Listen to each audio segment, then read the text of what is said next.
in heaven's name did you hit her for? How many times do I have to tell you I didn't strike her? I never harmed her. She has a broken arm, hasn't she? Maybe so, but it has nothing to do with me. You're finished. You know that. I am not finished. Confound it, man. My whole career is thrown into this election. Well, what do you propose to do? Pay her the money she asks? £2,000? Don't be ridiculous. Now, listen to me, Geoffrey. The party's depending on your seat in the Commons. If that woman makes a public statement that you attacked her and broke her arm, you'll be lucky if you get one vote.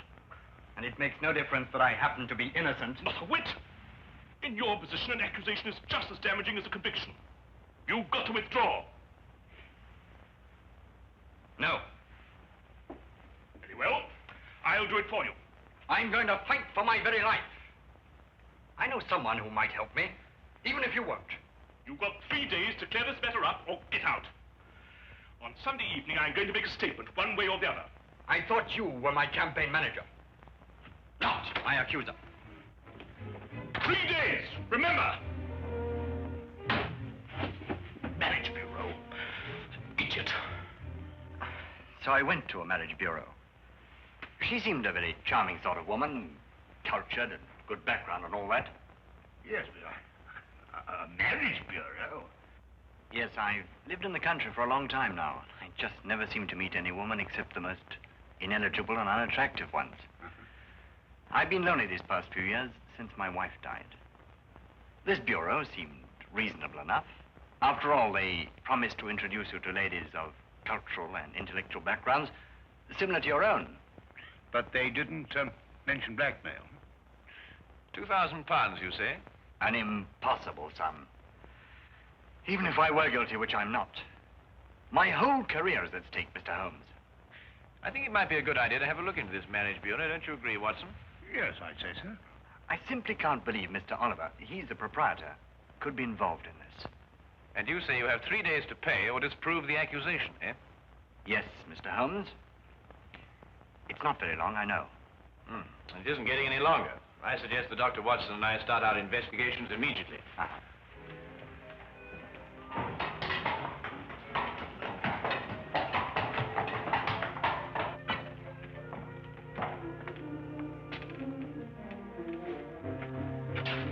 Coward.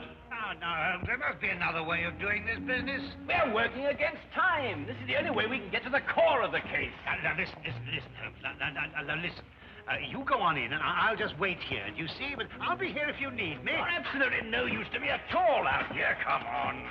Oh, come on. Come on, Watson. Come on.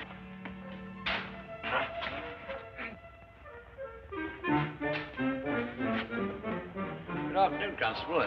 Beautiful weather we're having, eh?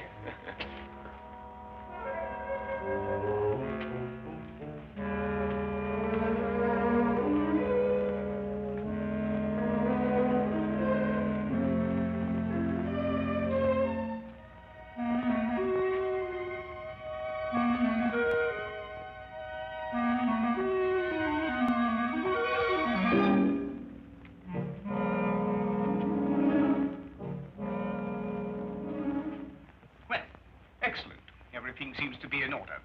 Now, I'm afraid I shall have to put the same questions to you that I put to your friend. I realize they're rather personal, but it's the only way we can be certain that all clients are protected and properly matched. Yes, right. I can understand that. Now, about your financial situation. Well, this is all routine, you understand. Yes, I suppose it is. My personal income is in the vicinity of £3,000 a year. Well, that seems quite ample. That's quite apart from Aunt Agatha. Aunt Agatha? Yeah. She's worth thousands of pounds. Hundreds of thousands. And you're the heir? Next in line. A favorite, too. Well, I have been since I was, You're very fortunate. A very odd coincidence has occurred today. The very first time it's happened that I can remember. But there are two charming ladies here at this very moment who seem to fit perfectly with both your backgrounds. I think we can have our first introduction immediately. Is anything the matter? No. I was just admiring your Toulouse-Lautrec. My what? Your Lautrec. It's very interesting. The painting. Oh, the painting. Oh, of course. Well, if you'll excuse me for a moment, I'll see if the young ladies are still here. I say, Holmes, what was all that whispering about? My financial position. But that confounded busybody asked me the same questions. I answered them straight out. No, but you gave them real information. They'll never try and blackmail you, old boy.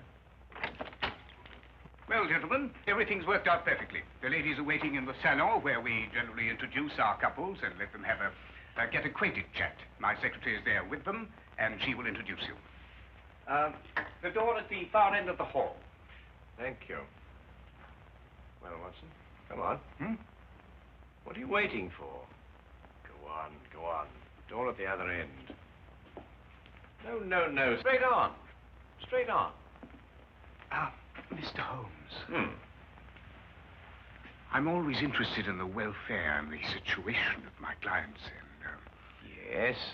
how old is Aunt Agatha? 94.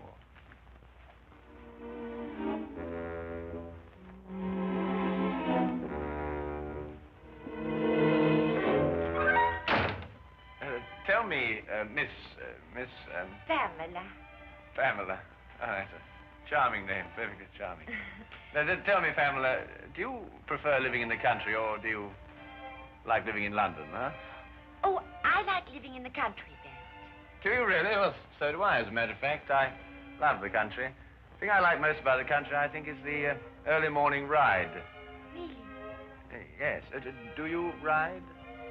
No. Oh, pity.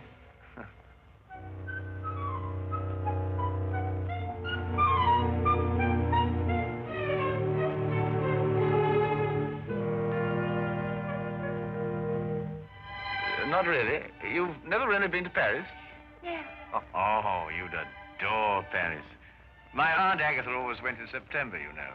She said it was quite sinful not to go to Paris at all, without going in the spring. That's very funny. Boy, I'm so sorry. I hope I haven't shocked you. Oh, no, of course not. Oh, good.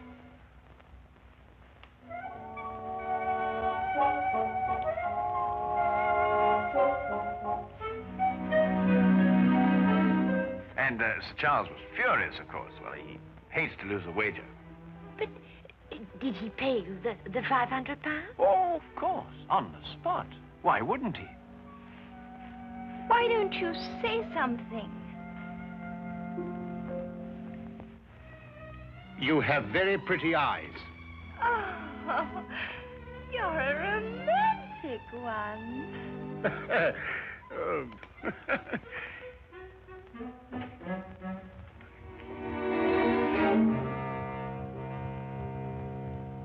Well, has everyone become acquainted?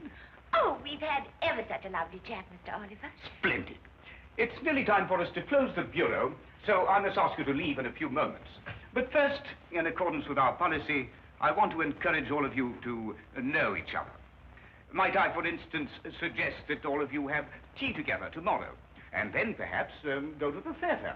That is, of course, if it suits everyone's convenience. Oh, that would be lovely. Oh, yes, let's. Oh, yes, perfectly delightful. Excellent.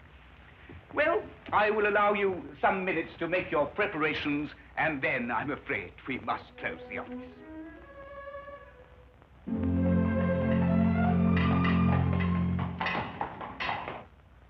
Well, I've seen it through, Holmes. What do you make of it all? Nothing I didn't expect to. We were merely planting seeds, Watson. Planting seeds. Yes, it's my theory that if Oliver and the others are blackmailing, they're choosing their victims pretty carefully. However, I hope that at tea time tomorrow we'll be able to obtain more evidence in support of my theory. The trouble is that our client can't wait very much longer.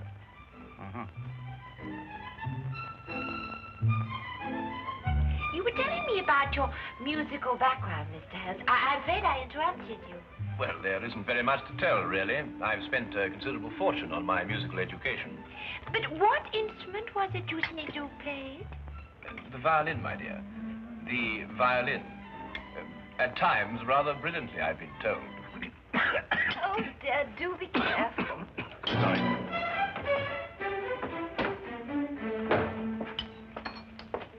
Followed you this time. Oh, Charlie. Oh, no, Charlie. I beg your pardon? Oh. Oh, no, don't. Stay out of it. Don't. Oh. Wait a minute. So, you're the one.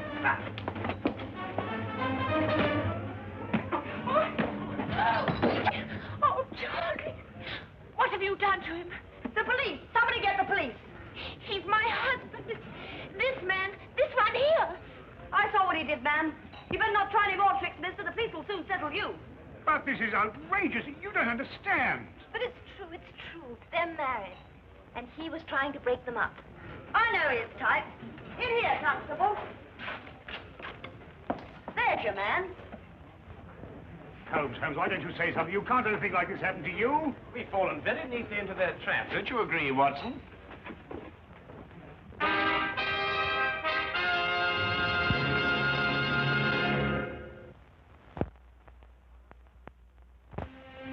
Well, everyone seems quite thoroughly in agreement, except, of course, your friend here.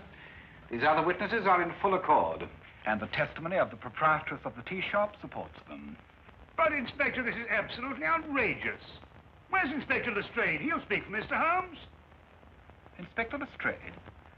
I'm sorry, it isn't Inspector Lestrade's case. Well, I think we have everything we need now. We all go. Except, of course, Mr. Holmes. He's under arrest.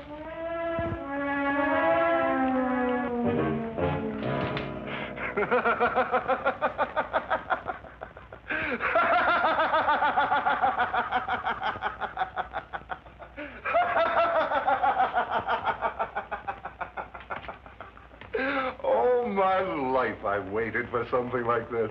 Assault and battery. You should stick to your magnifying glass.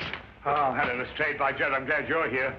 Oh, I was just seeing our more dangerous criminals were properly guarded. You were right, Holmes.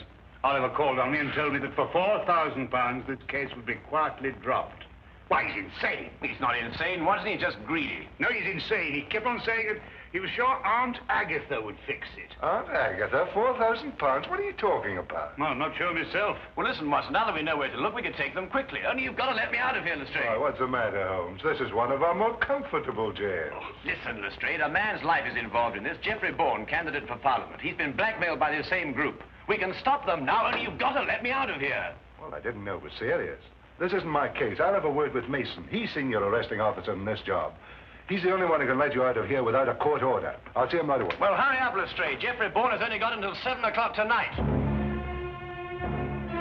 But you will release Holmes. No, I won't answer. Now, look here, Mason. I've known Sherlock Holmes for a very long time. I know him as a valuable colleague. If he says this marriage bureau is a fake, if he says they're blackmailers, then undoubtedly they are blackmailers. But there is no case of any kind against the Marriage Bureau, Lestrade.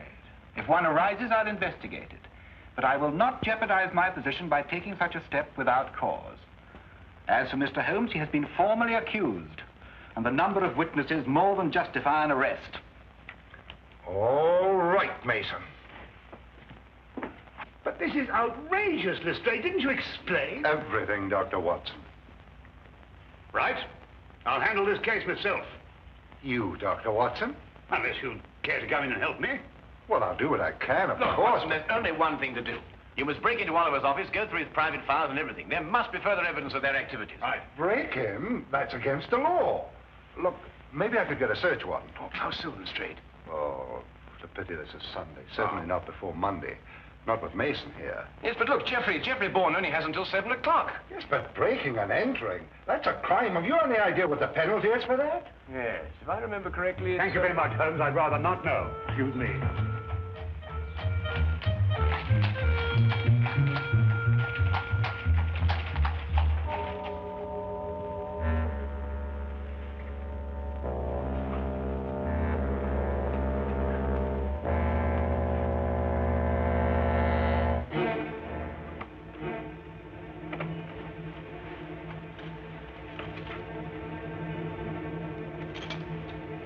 I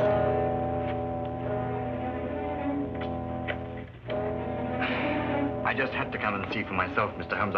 I couldn't believe it. Oh, well, I suppose I'd better tell George to get it over with. Well, don't be hasty, Mr. Bourne. Dr. Watson's working on the case with all his energy at this very moment.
It must be a cylindrical lock with multiple tumblers.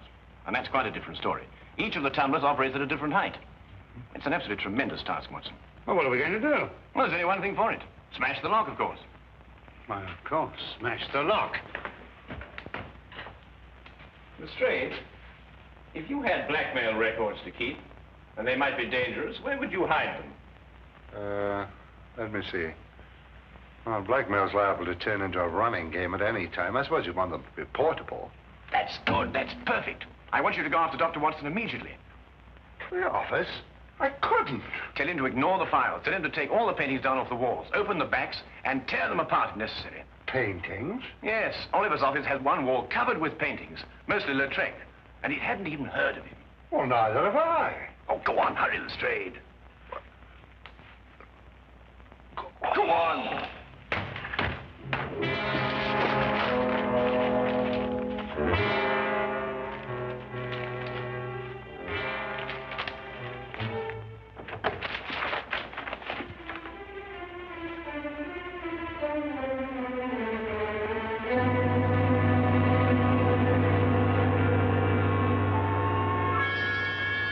Hello, what are you doing here?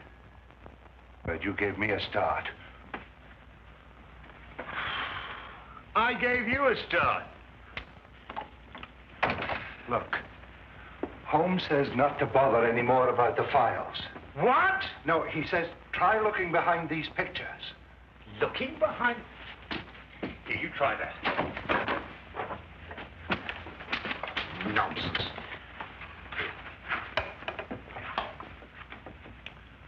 Listen.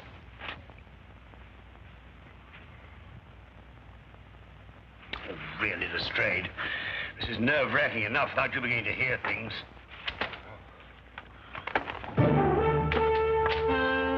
Lestrade. Look.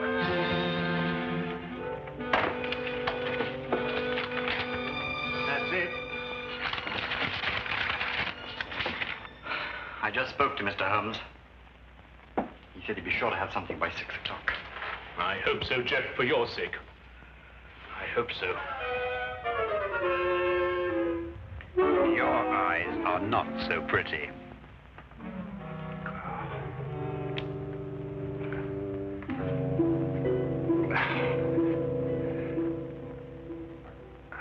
I told you I heard something. Quiet. Who's been in the... Oh, good work.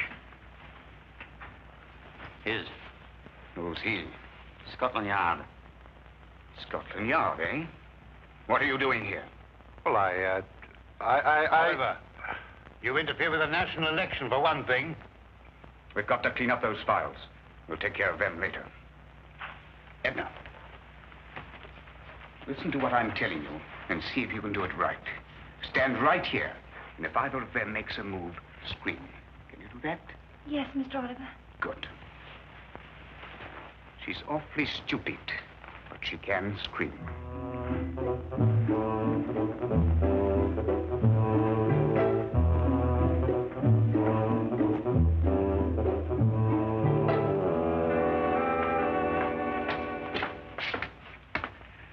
All right, Mr. Holmes, what's the meaning of this message? It refers to a blackmail gang operating through a marriage bureau. I've heard that accusation before, but so far I've seen no evidence to support it. Inspector Lestrade has evidence? Inspector Lestrade? Yes, he's already set out for the marriage bureau to make a clean arrest of the entire gang. But it isn't Inspector Lestrade's case.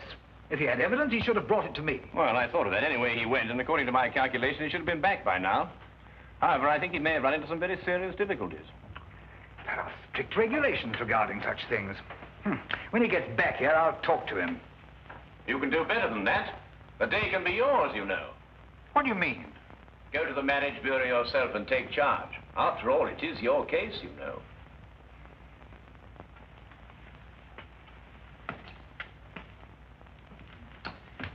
Order a squad of men to get ready. Have them meet me at the side entrance in 5 minutes.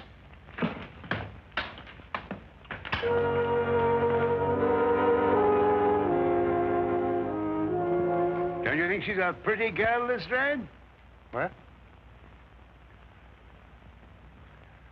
You know, Lestrade, I'm so surprised that any girl who's so lovely and so intelligent could be kicked around by a cad like Oliver. Do you really think I'm pretty? Oh, yes. From the very first moment I saw you. Yes, wouldn't you like to sit down? You must be tired standing. Yes. Yeah.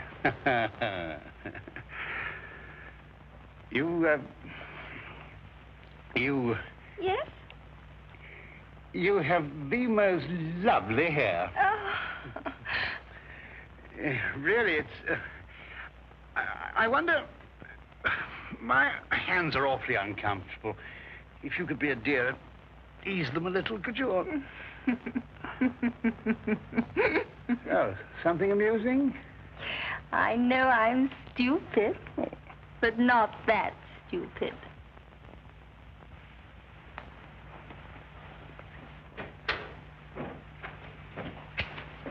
Oh, are you ready to go, Mr. Oliver? Well, Inspector Lestrade? Oh, no, not Mason. Where are you going? Mr. Bourne, before 7. I've got to get there. Go after him and untie his hands. I never saw such a Sunday.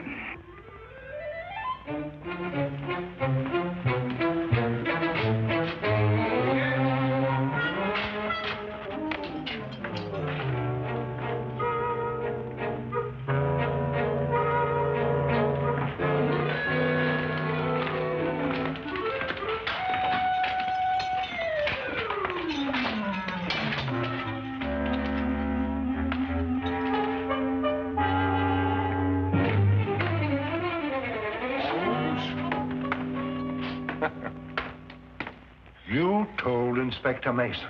I know, Lestrade, but I had to get you out of there somehow. I was better off as I was. Well, I considered that, but despite the injury to your pride, you know, it's best that way. I know nothing of the kind.